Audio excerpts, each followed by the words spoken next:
Hanggang tainga ang ngiti ni Mira nang marinig ang kapatid na bumalik sa loob ng bahay. Pababa na siya noon ng hagdanan.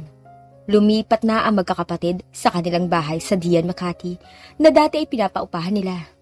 Hindi na nila nirenew ang contract ng tenant na dating tumira ron. Sa pagkawala ng kanilang ama, nalaman nila ang malaking pagkakautang nito, maging ang isang lihim dahil sa isang note na isinulat nito habang nag-aagaw buhay. Dahil sa maraming utang ng kanilang ama na dapat bayaran, hindi na nila kakayanin pang tumira sa bahay nila sa Hills sa Antipolo kung sila ay kakayod sa metropolitan area. Napilitan silang ipagbenta yon. Pero sa ngayon, wala pang prospective buyer. At para ipagpatuloy ang legacy ng kanilang ama, nagbukas sila ng isang fine dining restaurant. Malapit yun sa Power Plant Mall. Mira! What is Shadrach doing outside? Sigaw ni Celine mula sa paanan ng hagdanan. Napansin niyang nalalaki ang mga mata nito na hindi na itago ang pagkasurpresa sa mukha na halos mamula na ito. Well, he volunteered to drive us to the wild boar farm. At kailan naman siya nag-volunteer? Tanong pa nito. Oh, nakalimutan kong sabihin sa'yo kagabi. Alam mo na, masyado akong stress sa mga demands ni Rive kaya nakalimutan ko. Hi, Shad! Kumakaway siya sa binata. Ang gwapo talaga niya. Halos matawa siya nang makitang tumaas ang kilay ni Celine. So, hindi ko na kailangang sumama kung ganun? Oh no, you have to come. Positibong sagot niya. Sa tingin ko, ikaw ang dahilan kung bakit siya nag-volunteer na i-drive tayo. Those old jeans are not the best jeans to wear when a good-looking guy is around. What's wrong with my jeans? Tanong nito na napatingin sa kasuotan. Trust me, ate. You look as if you don't care about your looks anymore.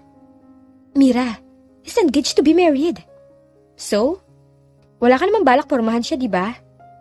Tugon niyang napangiti ng tuluyan nang lumakad patungo sa sasakyang naghihintay. He's just going to drive us to the farm. Borderline insane, Mira. This is borderline insane. I like borderline whatever. Ayaw mo nun? Magpe-fiesta ang iyong mga mata sa isang napakagandang lalaki. Mira, I'm warning you. Sabi ni Celine sa pagitan ng mga ngipin. I'm not interested. Whatever. Tumalikod na siya patungo sa naghihintay na sasakyan habang si Celine nanatiling nakatayo sa entrada. Noon naman ay bumaba ng sasakyan si Shad. Oh, bakit siya bumalik sa bahay? Tanong nito. Magpapalit ng damit. Niloko kong hindi maganda kanyang suot. Kumagat naman. She looks okay naman kahit na anong suot niya. Si ate Celine pa. She is someone na kahit sa akong isuot, she'll manage to look maganda pa rin. Kung titingnan silang dalawa mula sa di kalayuan, napakasweet nila.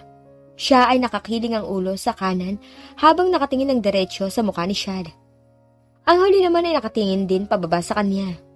Binuksan nito ang pinto ng passenger seat sa harapan upang ipakita ang bagong installed na GPS sa kotse nito at inalalayan pa siya paakyat sa SUV. Lingid sa kanya ay may isang pares ang mata na nakatingin mula sa bintana ng bahay sa kabilang bakuran. Ilang sandaling nag-contemplate ang may-ari ng mga mata. Siya namang labas ni Celine na noon ay nakabihis na ng isang A-line na palda na kulay chocolate at puting blouse na yari sa linen. Ang ganda ng ate ko, no? Sabi ni Mira na sinulya pa ng binata. Yes, definitely. Hay! Talo na naman ako. Nanlulumong sabi ni Mira nang umuso at lumupaypay ang mga balikat. Ang kaniyang kalaro na si Mrs. Glorioso ay natawa sa kanyang itsura. Practice lang, iha! Masuyong saad nito na kinuha ang termos sa ilalim ng mesang pinaglalaroan nila ng Scrabble at saka nagbuhos ng kape sa tasa nito. Minalas ako sa mga nabunot kong tiles, tita eh. Sumenya siya, nais din niya ng refill ng kape, kaya iniabot nito ang termos. Nakilala mo na ba ang bago nating kapitbahay? Tanong ni Mrs. Glorioso. Hindi pa, masyado akong busy sa aking career. Ano bang career meron ng mga babae ngayon? Hindi ako naiinggit sa mga babaeng may tinatawag na career. Dahil mas nais kong ako may-ari ng sarili kong oras. Kikilos ako kung kailan ko lang gusto. Kasi naman afford mo ang magpakatamad. Sa bagay, inispoil ako ng mahal ko sa buhay. May panahon din noon na Naiinggit ako sa mga babaeng kumikita ng sarili nilang pera at hindi umaasa sa suporta ng lalaki nila sa buhay. May mga tao talaga na ipinanganak para maging socialite. Pero mabalik tayo sa bago nating kapitbahay. Ang lagay ba, may nakabili na sa bahay ng mga imperial? Hindi. Namana ng isang apo ng dating may-ari. Apo ng dating may-ari, you said? Sino kaya sa mga apo? Nakita ko nung nakaraang weekend na may malaking truck na nag-deliver ng mga bagong muebles. Wala na akong kape. Nako, disaster. Hindi ko nasabi sa inyo na ubos na ang supply ng kape. Sa Rustans lang nabibili ang brand na yun hindi ba? Kahit na anong brewed coffee brand, papatulan ko, wag lang ang instant, yuck. Pwes, ani ang kinuha ang thermos sa ilalim ng mesa. Kailangan natin bigyan ng solusyon ng problema natin. Dahil alam kong hindi maganda ang mood mo sa umaga kapag walang kape. And dahil natalo ako sa Scrabble, anong parusa ko ngayon? Napaisip ito. Ano nga ba magandang parusa para sa'yo? Yung may kinalaman sa kape, okay? Baka pahulihin mo na naman ako ng palakas sa likod ng bahay. Let me see. Ang problema ko ay kape. Okay, pumunta ka sa bagong kapitbahay at manghingi ng kape. Bakit naman dun pa? Meron naman kape sa amin Pwede bang yun na lang kunin ko? Hindi pwede. Hindi exciting kung sa inyo ka kukuha ng kape. And besides, it's a good chance to get introduced to the new neighbor. Kung sa bagay. Napilitan siyang sundin ito dahil kung minsan, may mga utos din siyang napaka-outrageous. Subalit ang babae natutuwa sa kanyang company kaya sumusunod ito kahit pa ang utos niya ay iladlad nito sa labas ng bintana ng kotse ang bra nito habang siya ang driver ng kotse nitong Morris Mini. Well, hingi lang naman ako ng kape. Bulong ni Mira sa sarili na pinindot ang doorbell sa tabi ng pulang tarangkahan ng kapitbahay. Napatingin siya sa kanyang relo at nakitang 10:30 na pala ng gabi. Nakakahiya na mambulabog ng kapitbahay sa ganong oras. Ano po yun? Gusto ko sana makausap ang amo mo. Sino po ang sasabihin ko? Pwede bang tumuloy? Kapitbahay niyo ako. Diyan lang sa katabing bahay nakatira. Tuloy po kayo. Sabi nitong may poker face. Salamat. Old style but nice. Pagdating pa lamang nila sa hallway ng bahay, hayun na ang kanyang bagong kapitbahay. May bisita po kayo, Doc. Anunsyo ng maid. Nangainit ang magkabilang tahinga ni Mira nang marinig ang salitang Doc. Bigla rin siyang napangiti dahil wrong timing ang entrada niya. Nakatapi lang ng puting tuwalya ang lalaki ng mga sandaling yon. Humarap ang binata. Kung nabigla man ito ay nabigla rin siya. Mira, what are you doing here? Same to you, Ethan. Hindi kaagad nag-sink in sa kanyang utak na si Ethan yon na papalapit sa kanya. I'm sorry to inconvenience you. Paumanhin niya na nanatiling nakatayo sa hallway. Can I go upstairs and put something on? That will calm my nerves for sure. Nakangiti ring tugon niya. Is it nerve-wracking to see me again? May pilyong ngiti sa gilid ng mga labi nito. Hindi naman ako magtatagal. Manghihingi lang naman ako sa iyo ng kape. Kape? Kape ang pinunta mo dito at hindi ako? Yes. You see? Oh, shucks. Hindi ako sanay na kumausap sa tao na hindi ako nakatingin. Please, make yourself comfortable and I'll be right back. Thank you. Gosh, tapos na ako mag-dessert. Meron pang second helping. Magkapit bahay uli kami ni Ethan. Behave, Mira, behave. Hindi nga ito nagtagal. I'm decent now. We met again, Mira. The GM. Yes, Doc. Doc Ethan Velez. What a mouthful. Ani yang nais dagukan ng sarili dahil bakit siya natameme sa harapan ni Ethan. Malay ba naman kasi niya na ito pala ang nakamana sa bahay ng lolo nito. Ang kaso pa, nagbalik din ang kanyang isipan sa halik na pinagsaluhan nila noong siya ay nagdadalamhati sa pagkamatay ng kanyang ama. I have a nickname, remember? Yes, a nickname is a good idea. And that's Evie. Sabi nitong sinenyasan siya patungo sa kusina. You were asking for coffee, you said? Yes. You see, natalo ako sa Scrabble at naging parusa ko manghingi ng kape sa kapitbahay. Sa'yo. That's why you're here. Yeah, that is why I'm here. Halika, meron akong ilang brands dito. Lumapit si Mira at tiningala ang mga pakete ng kape. Ilang sandali siyang nag-isip kung ano ang nais niyang piliin. I want...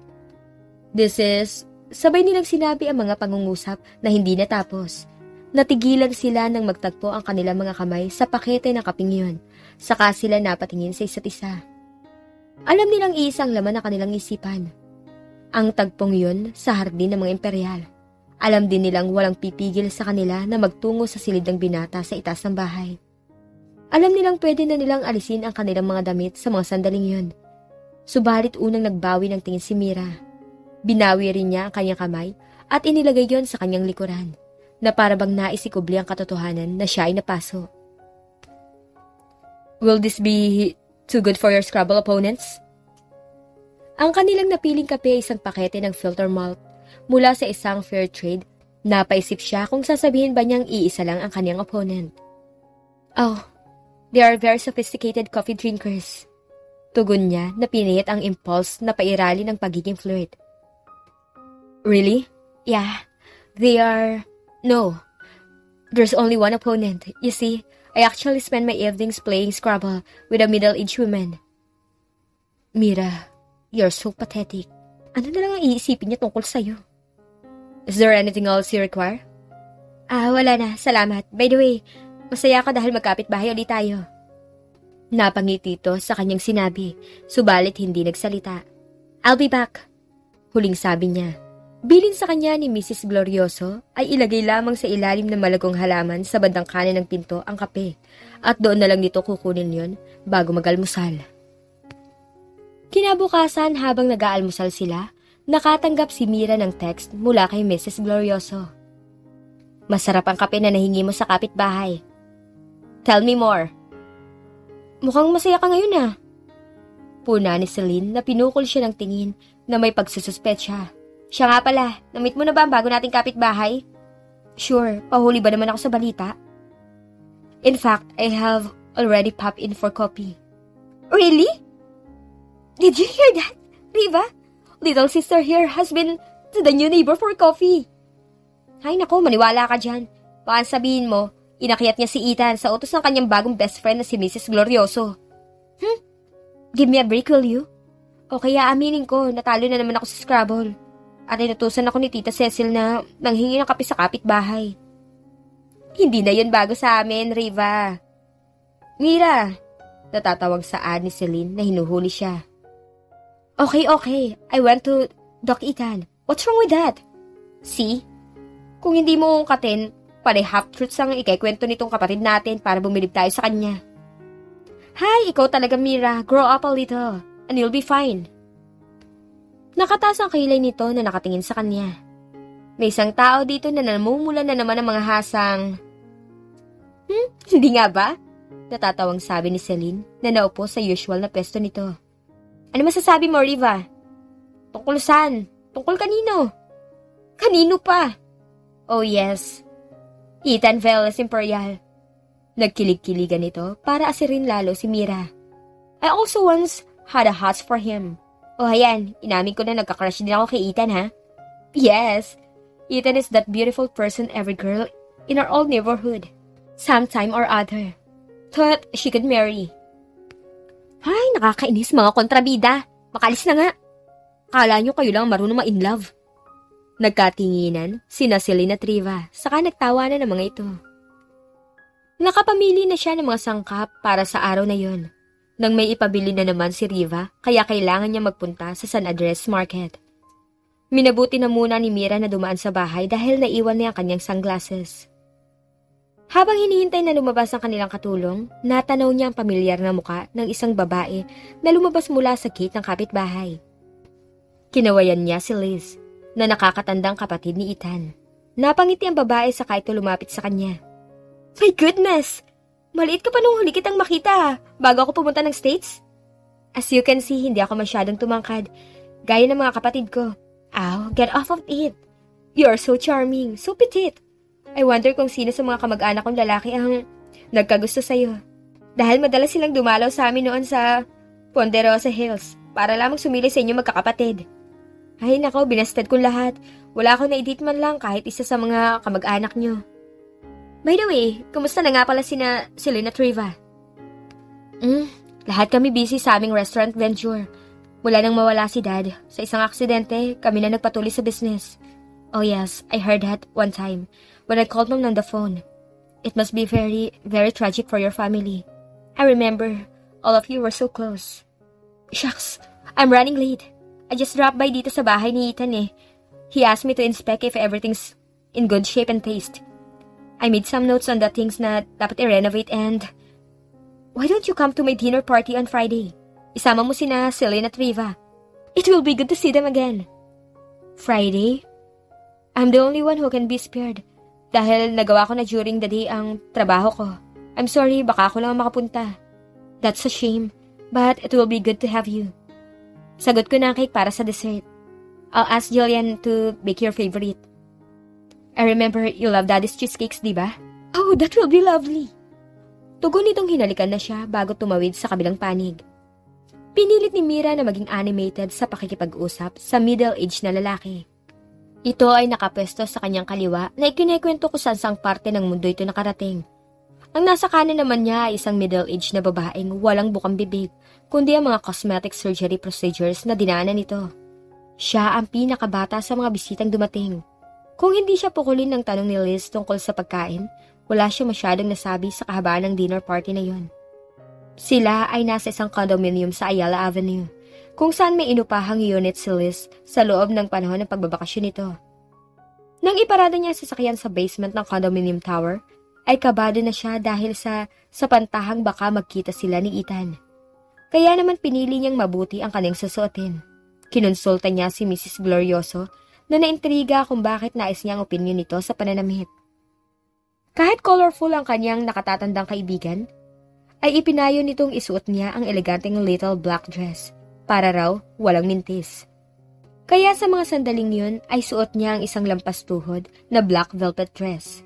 Yun ay walang manggas na naghugis lamang ng ternuhan niya ng malapad na velvet din na sinturon. Tinukso siya ni Riva na mukha raw siyang nilalang na galing 1960s. Subalit binigyan siya ni Celine ng thumbs up. Ang kanyang shoulder length na buhok, madali ring ayusin. Pagkatapos niyang i-blow dry, para na siyang galing sa isang hair salon, sa kintab ng kanyang crowning glory. Nais niya sana ang konting wave, kaso wala na siyang panahon para pumunta sa beauty parlor. Nag-text na rin siya kay Celine upang sabihin dito na wala sa dinner party ang lalaking pinag-usapan nila. Napatingin siya sa katabi niyang babae na tumindig upang magpaalam dahil magsisigarilyo raw ito sa balkon. Nagsisunuran ang iba pang mga bisita hanggang sa sila ni Liz ang natira sa komedor. Oh, Mira, pasensya ka na. Hindi man lamang tayo nagkaroon ng pagkakataon na mag-usap eh. Paumanhin ito sa kanya. I expected Ethan to come, pero wala man lang pasabi na hindi siya makakarating. Ewan ko ba naman sa kapatid kong yun? Reklamo ni Mommy mula daw ng maging doktor ang anak niya. Hindi na niya ito madalas makita. Sasagot sana siya nang tumunog ang doorbell. Narinig niya ang mariing boses ni Liz na pinagalitang parang batang paslit si Ethan. I'm really sorry, Liz. I had to go visit this elderly patient of mine. She's a friend of Lolo and... Yan na nga ba sinasabi ni Mami noon pa eh. Hindi na nakapagtataka kung ikaw ang doktor sa pamilya natin na hindi yayaman sa profesyon. Dahil mas marami kang guguguling oras sa charity. Natawa na lamang ito na sinundan ng kapatid patungo sa komedor. My brother were brought with him a bottle of... Anunsyo nitong binasang label ng bote ng alak. Pero hindi nito mabasa dahil hindi nito suot ang mga reading glasses. It's a Californian Muscat. Hello, Mira. Binigyan niya ito ng kalahating ngiti. Wala nang kasunod yun, I hope. Aniyang napatingin dito at halos malunok niya ang kanyang puso dahil inakupan nito ang upuan sa kanyang kanan. Ano pa ba naman ang susunod pa doon? You mean that I'll mention... JM? She looks so matured this evening, ah. Yun na nga. You can talk to me. I won't mind. Your father's recipe? Ano nga ba masasabi ko sa'yo? Anything. Okay. Here goes. Why do you disapprove of me? Anong klaseng tanong yan? You always look at me with some sort of coldness or disapproval in your eyes. Ang mga salita mo, lalo na mga parting words mo noon pa, Para bang I was up to some mischief or something. Bakit? Masama ba ang paalalahanan ka? I always had that feeling na censure from you eh. Hindi ko dapat sinabi mga bagay na yan. Maybe he's look at me like I am the silliest insect he'd ever come across. Ang isa pang ipinagregret niya ay baka unfounded lamang ang kanyang akusasyon. Subalit nang mag-angat siya ng muka upang tumingin dito ay napangiti ito. Alam mo, I'll not dignify your question. But we can discuss it some other time. Some other time? Yes, like tomorrow. I'm inviting you to dine with me. And I promise, I won't be late because I'll be cooking the food. Nothing fancy, okay? Just good old home-cooked meal. Nagulat siya. Wala siyang nagawa kundi tingnan ang nasa tasa ng kape. Si Ethan naman ay naghihintay ng kanyang sagot. Sa katahimikang umiral ay sabay nilang naisip na lagyan ng creamer ang kanilang kape. Purong aksidente namang nagkasabay sila sa pag-abot ng creamer. Nagdikit ang kamay nila. Hating gabi na nang magsimulang mag-uwian ng mga bisita ni Liz. Mula na magkadikit ang kanilang kamay ni Ethan, naroon ang tila nagkabuhol-buhol na lubid sa loob ng puso ni Mira. Ang tensyon lalong tumindi. Nang magpaalam siya kay Liz dahil nag-volunteer ang binata na ihatid siya sa basement parking. Pumayag naman siya. Sabay silang naglakad sa pasilyo ng ika-25 palapag ng condominium. Una halos isang dipa ang layo nila. Subalit naging acute ang kanyang pakiramdam nang mapansin na napapalapit sila sa isa't isa. Pagkapindot ni Ethan ng down button ng elevator, bumukas kaagad ang double doors. Tahimik lang sila na pansumandaling hinintay na sumara ang 2 pinto. Hindi nila alam kung sino ang nauna. Si Mira ba na umakyat ang 2 braso sa magkabilang balikat ni Ethan upang magsalikop ang kanyang mga daliri sa batok nito? O ang binata ba na tinanganan siya sa magkabilang balakang at saka siya hinapit papalapit? Kahit pa mataas ang takong ng kanyang sapatos, kinakailangan pa rin niyang tumiyad upang maabot ang labi niyon na matagal na niyang pinananabikan. Lumiyad din ang kanyang katawan upang lalo siyang mapalapit sa katawan nito. Nalanghap niya ang malinis nitong amoy at nadama ang kanyang mga kamay, ang magaspang nahilat siya ng buhok. Iba ang halik na yon sa halik ng kanilang pinagsaluhan. Hindi na yon halik para aluin ang isang nagdadalamhati. Dumako sa bandang gitna ng kanyang balakang ang isang kamay ni Ethan para lalong idikit siya sa katawan nito. Ilang sandali pa, bumukas ang pinto ng elevator at tubiling humiwalay sila sa isa't isa. Tahimik silang naglakad patungo sa slot kung saan ipinarada ni Mira ang kanyang kotse. You will dine with me tomorrow, paalala ni Ethan. I'm sorry ate. Apologetic na sabi ni Mira na iniabot kay Celine ang isang hamper basket. I have a dinner date and I like the guy. I have to hit the parlor to have my nails and hair done. Ano to? Pampalubag loob? Gumawa ako ng sandwich para sa inyo ni... Alam mo na, para makapag-snack naman kayo together. Sabi niyang may tonong nang uulok. Sabihin mo sa kanyang tatawag ako para alamin kung nagustuhan niya ha. Desperada ka talaga. Napilitan nga si Celine na i-tripping sa kanilang bahay sa hills si Shad, habang si Mira naman halos magka-hyperventilate sa paghahanap ng maisusuot na damit. Sa ginugol niyang pagsusukat ng damit, halos mataranta siya nang makita ang oras, kaya tumawag na lamang siya sa isang beauty parlor at nagpa-home service. Saka siya nagsisi kung bakit pa home service ang napili niya dahil inusisa siya nina Julian at Riva. Noon ay nasa kusina. Si Julian ay anak sa labas sa kanilang ama.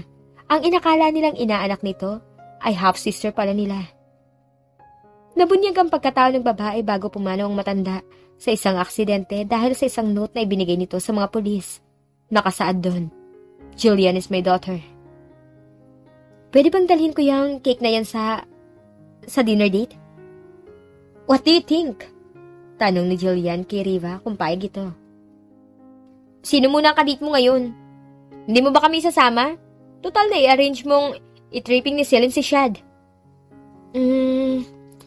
Why don't you mind your own business? Think organic. Iwas niyang hindi masyadong binigyan ng malalim na tonong sinabi.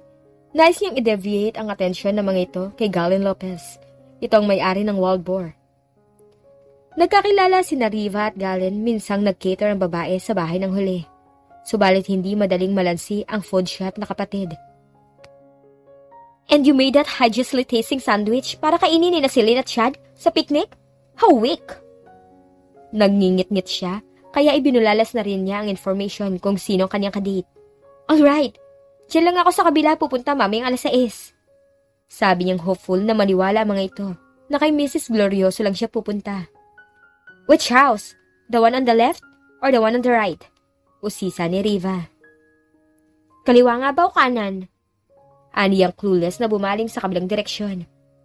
Kung dito ako nakaharap, nasa kaliwa ko ang bahay ni tita. No, Tita Celia's the one on the right. Ano nga ba? Nais mo bang itanong kay mami kung kaninong bahay ang nasa kaliwa at kanan? Tanong nito na nakataas ang isang kilay. Che! Better leave mommy out of it! Asik niya. Iiling-iling na niyayan ni Riva si Julian palabas ng kusina. Come, Jules. Kung ayaw niyang aminin kay Ethan siya pupunta, hayaan na lang natin siya sa kanyang venture. For the meantime, banatan na natin itong mga Piedmontese. Halos magdabog si Mira dahil naisahan siya ng mga kapatid. Loser talaga ako. Sad tuloy niya sa beautician na natatawa habang siya ay pinagmamasdan. Okay lang yun, ate. Maganda ka naman at siyak magugustuhan ka ng hombreng yun. Nakadate mo mamaya. Yun na nga ang isa ko pang problema eh. Ay, make or break ang dinner date na to.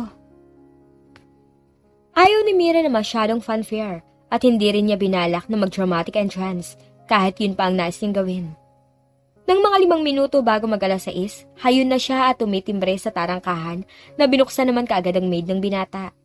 Lahat ng kanyang nerve endings ay tila lumulukso sa antisipasyong makitang muli si Ethan. Sa kanyang pagbibihis ng maaga pa, ay ang halik sa elevator ang laman ng kanyang isip. Sa takbo ng kanyang pag-iisip at sa init na nadarama ng kanyang katawan. Shock siya na may idea na sumagi sa isipan niya. Is this the night that Ayaw niyang ituloy ang isiping yun dahil kung talagang gugustuhin ni Ethan, walang makakahadlang sa nais nito. Simple lang ang napili niyang isuot. Hindi na niya kailangang mag-dress to kill at lalong hindi na siya nag-dress to seduce. Nandun na naman ang parang lubid na magkapulupot sa sentro ng kanyang puson. Ang kanyang damit na linen na almost virginal ang pagkaputi at talagang napakasimple pero attractive para sa kanya. Simple lang ang pagtanggap ni Ethan sa kanyang pagdating. Please come into the kitchen. Anong may tutulong ko, Doc? This should be in the ref. No problem. You can deck the table with the plates and cutleries. Tahimik nilang ginawa ang kanilang mga gawain. Si Mira naman hindi ang cousiness ng eksena na ang isang lalaki nagluluto ng hapunan ang napansin. Napansin niyang relax ang situation. Naisip niya mabuti ng ganun kaysa magkaroon siya ng expectation sa kung ano ang mangyayari. May kandila nga sa gitna ng mesa, ngunit walang intention si Ethan na gawing subdued ang ilaw mula sa kisame. Meron ding flower arrangement sa mesa, subalit ang kulay ng mga bulaklak ay neutral. Wala ni isang maliit na rosebud sa flower base. Ang pagkain ay hindi rin para magpa-impress dahil yan ay simpleng home cooking. Pagkain na hindi niya matatawag na romantic para sa isang intimate dinner. Para yung isang malinis na canvas. We're starting on a clean slate. Please God, don't let me screw this. I heard your restaurant is getting rare reviews from critics. Riva is brilliant. Ganon din si Jillian na aming half-sister at siyang pastry chef. They are a dynamic pair. How about you? How's your cooking? Tumawa siya sa kaibinaba ang soup spoon sa bowl. I'm rubbish in the kitchen, but I'm good at logistics. I keep the peace in the kitchen by going to places where I could find the best quality ingredients.